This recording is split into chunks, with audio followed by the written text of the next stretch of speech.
ST નિગમમાં senior clerk અને કંડક્ટરની નોકરી આપવાના બહાને છેતરપિંડી કરી હોવાની ફરિયાદ. વિદ્યાર્થી નેતા યુવરાજસિંહ જાડેજાએ અનેક રજૂઆતો કરવા છતાં હજુ સુધી પોલીસ ફરિયાદ થઈ નથી. મુખ્યમંત્રીને પણ રજૂઆત કરી છે. બોરસદના નિલેશ મકવાણ અને આશિષ ક્રિશ્ચન નામના શખ્સોએ 97,200 રૂપિયા પડાવ્યાનું નામજોગ ફરિયાદમાં ઉલ્લેખ કર્યો. ગાંધીનગર આમતક ન્યૂઝ બ્યુરોમાંથી જે.કે. પટેલનો એક વિસ્તૃત અહેવાલ. વિદ્યાર્થી નેતા યુવરાજસિંહ જાડેજાએ વધુ એક ભરતી કૌભાંડમાં ઠગાઈના પર્દાફાશ કર્યો છે. જીએસઆરટીસીમાં સિનિયર ક્લાર્ક અને કંડક્ટરની નોકરી આપવાના બહાને છેતરપિંડી થઈ હોવાની તેમણે માહિતી આપી હતી. આધાર પુરાવા રજૂ કરવા છતાં 4 મહિનાથી પોલીસ ફરિયાદ નોંધી નથી.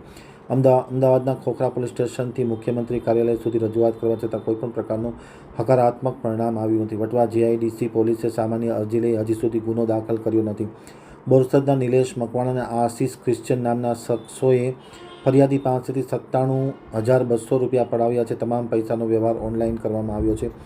જીએસઆરટીસીના નકલી એપોઇન્ટમેન્ટ લેટર આપવામાં આવે છે. અનેક યુવાનોને નકલી આઈ કાર્ડ પણ બનાવી આપવામાં આવે છે.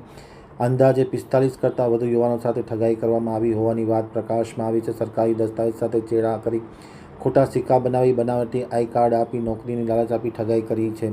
અમદાવાદ વડોદરાના ઉચ્ચ અધિકારીઓની પણ સંડોવણી હોવાની આશંકા યુવરાજસિંહ જાડેજાએ વ્યક્ત કરી છે, એમ આમતક ટીવી સાથેની વાતચીતમાં માહિતી આપતા તેમણે જણાવ્યું હતું.